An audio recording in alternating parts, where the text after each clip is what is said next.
we now get to the agenda of the forthcoming government. For the past several months, weeks for sure, we have seen a lot of stocks sensitive to a potential NDA government rising. We have seen the Gujarat-based stocks, the Adani Group stocks.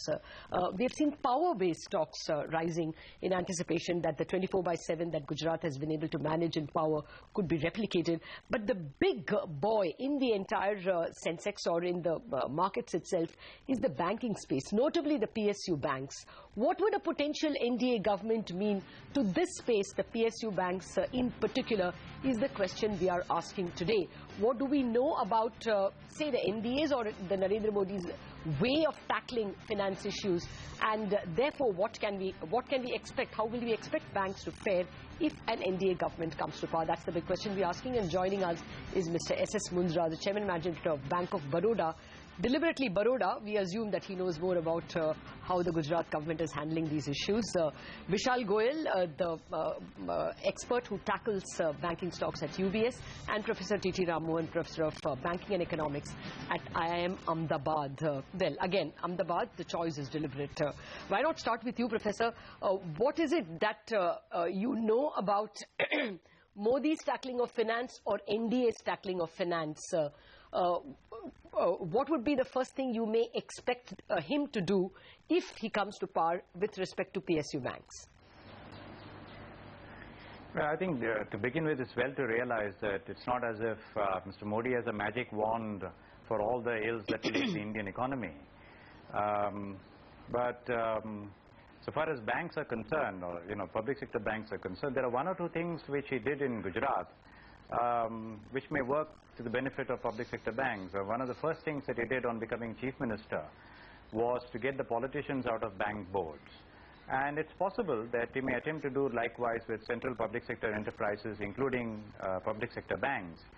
But having said that, it's not as if the problems in Indian banking have entirely to do with politicians sitting on boards and messing up things. I think there's a much deeper and broader governance deficit that needs to be addressed. And it's not a deficit that's confined to public sector banks. It includes the private sector as well. And it's not confined to Indian banking. It's a worldwide phenomenon. And the basic problem is one of improving board effectiveness.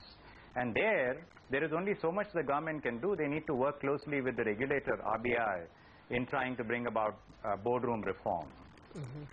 Well, Mr. Mundra, well, since you have also closely observed perhaps the working of the Gujarat state, since you work in Bank of Baroda, let's take what Professor Rammohan is speaking about, the malaise across, the NPA problem. Do you think that a new government, if it is backed by the government which has already shown its prowess in Gujarat, will be able to better tackle one set of infrastructure issues? Say, for instance, power. They have 24/7 there. Are you confident that NPAs for the banking system may come down substantially if the Gujarat experiment is replicated? Lata, let us understand one thing. Number one, banking is a national activity. Banking is governed by a certain set of rules which are, ongoing and consistent, regardless of any change, regime, those kind of things. And let me also make it quite clear to you that Bank of Baroda's presence is as big or slightly bigger in the state of UP than it is in the state of Gujarat. So first let us understand that canvas.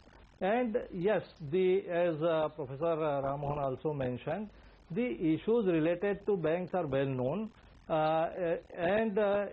Some of these are policy related issues, some of these are relating to the environment in which we are operating. And I think we have interacted several times on this, that in recent past, in last 6 to 12 months, I think there had been a much enhanced awareness about all these issues. A lot of work has already started. What I believe, some of the capitalization, the capital need of the bank, I think that would be a crucial, that is a crucial point, that will continue to remain a crucial point.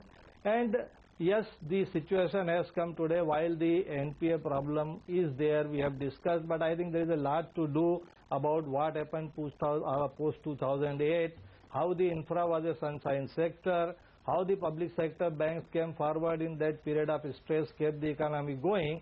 Of course, few things went differently than what it was expected. Right. And that is what we are facing as a situation today. Yeah. Resolution is also coming. So what I believe that there is a great awareness across all the segment of the various stakeholders, and the consistency of policy would continue. That's the only thing I would like to say. Yes, Mr. Mundra, that's right. But, we need to have some kind of granularity from the new government on what the steps would be to sort of stem the rot. As Professor Rammohan was also pointing out, getting politicians out of bank boards perhaps is what helped the Gujarat government. But let's get Vishal Goyal, who tracks this space very closely, into this conversation as well. Vishal, what's your view on what the steps could be that the new government should take in order to stem the rot, at least as far as asset quality is concerned? I think there are two parts to it. One is the external and second is internal. External side on NPA is obviously related to the economy, in the sense, for example, how the new government tries to tackle the issues of infrastructure, power, especially let's say fuel supply. There are gas projects which are just waiting to get some supply. Second, there are fuel availability issue even on the coal side. So that is the external side of it, and that I think is to do with more on the broader economy side, what government does. Second one is I think more internal, which I think is again more for PSU banks, is autonomy, I think efficiency and effectiveness. Because I don't think they are given full autonomy the way I think private sector banks are given by their shareholders and board. So I think government may need to think about that. Either by reducing their shareholding or even keeping the shareholding but putting an independent board rather than with only government nominees. I think that autonomy will help. Second, I think effectiveness, because I think lack of autonomy, we don't see PSU banks as effective, and I'm sorry to say this, but as effective as private banks. For example, in NPL situation, so currently PSU banks have almost more than double of NPA plus restructuring than private banks. That is, I think, lack of effectiveness. And third is efficiency, which is reflecting in their high cost to income ratios. So they have more branches. I think the number of, you can say, the profit per employee, etc. metrics would definitely look worse than their private peers. All this actually can change and can obviously improve the overall PSU bank space. Professor Rammohan, you think the new government, if it is NDA and if it is led by Modi, a lot of big ifs over there, but if that happens, really they will be able to depoliticize bank boards. I mean, Mr. Piyush Goyal himself was an independent member on the SBI board until recently. So you think they will go the whole hog? Would not wanting to maintain control over such a large pool of money, 70 lakh crores, 60 lakh crores, be equally tempting to whichever government? Look, as long as the government is the dominant or majority owner in banks, it's unrealistic not to expect some sort of political interference. I mean, it's completely unrealistic to think that they will completely stay out of the affairs of banks. But what needs to be done is to counter this through stringent regulation, and that is why I think the RBI, that is where the RBI has an important role to play. I think there are two things which the RBI can do.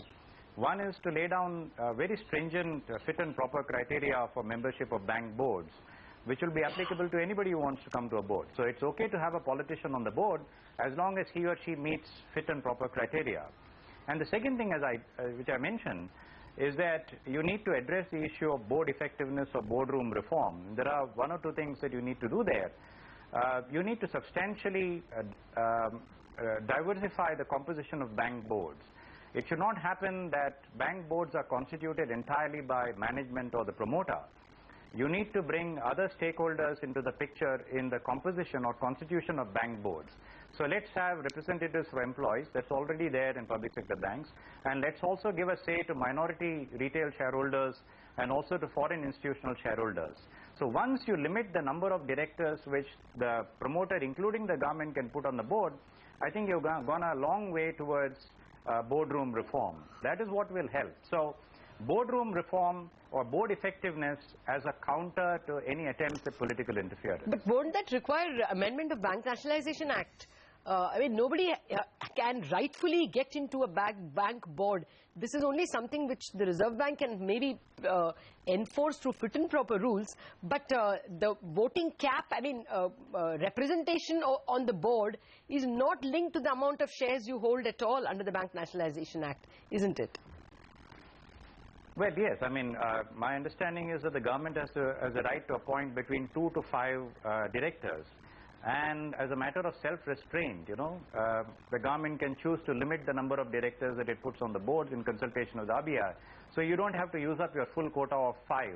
I mean, you can put about 3 people or 3 of your people on the board and then leave it to other stakeholders to constitute independent directors. So then you have better balance and genuine diversity on the board, and that is when boards can stand up in the face of political interference. That would be hefty large-heartedness and vision that you are asking from the government. Expecting from the new government, whoever it is. But Mr. Mundra, just coming on this point that Vishal was making about the distinct difference between why PSU banks are suffering and some of the private banks are doing better, and the fact that the government needs to give some sort of autonomy to the PSU banks. Do you think this is even possible?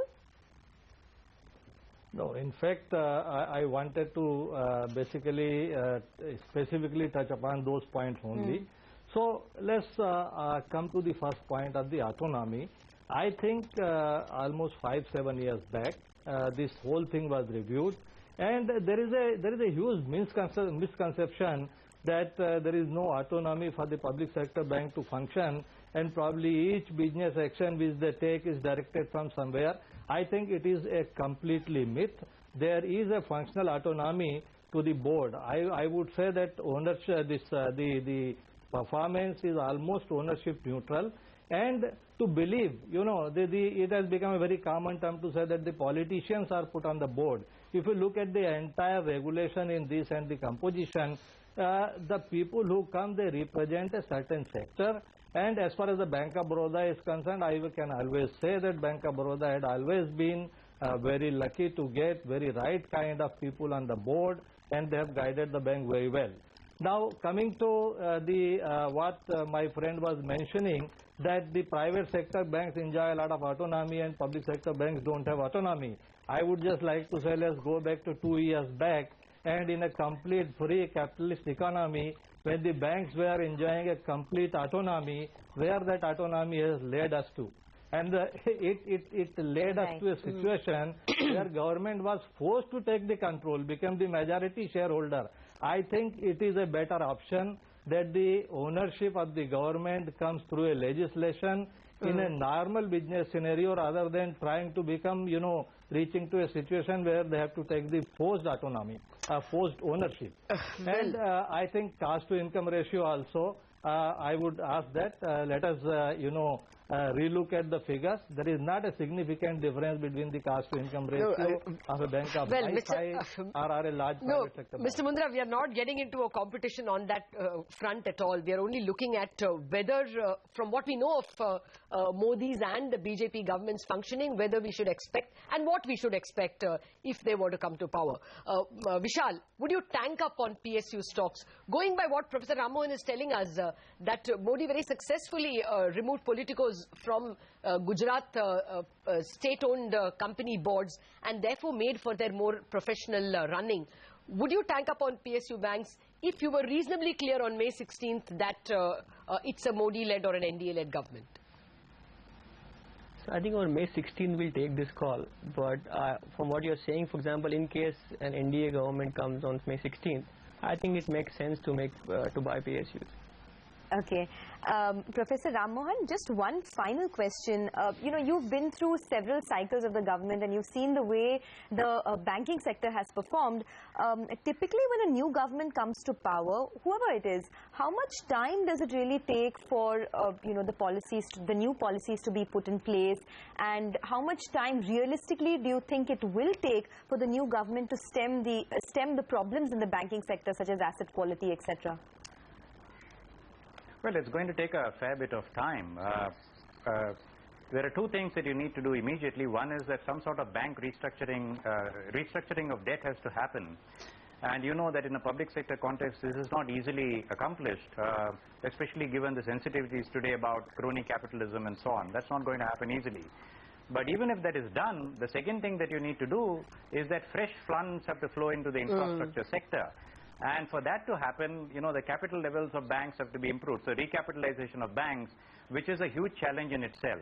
So I don't see these problems going away in a hurry. Perhaps the positive thing or mitigating factor is that to the extent that the economy begins to recover, the NPA position will improve of its own accord. But I can't see a quick fix to these problems. All right, gentlemen, at least you have given us the key things that we can expect if it is an NDA government. Thank you very much for joining us in this discussion. So, possible professionalization of boards, hopefully better tackling of NPLs, and therefore economic growth, resolving some problems of both NPLs and capital at PSU banks.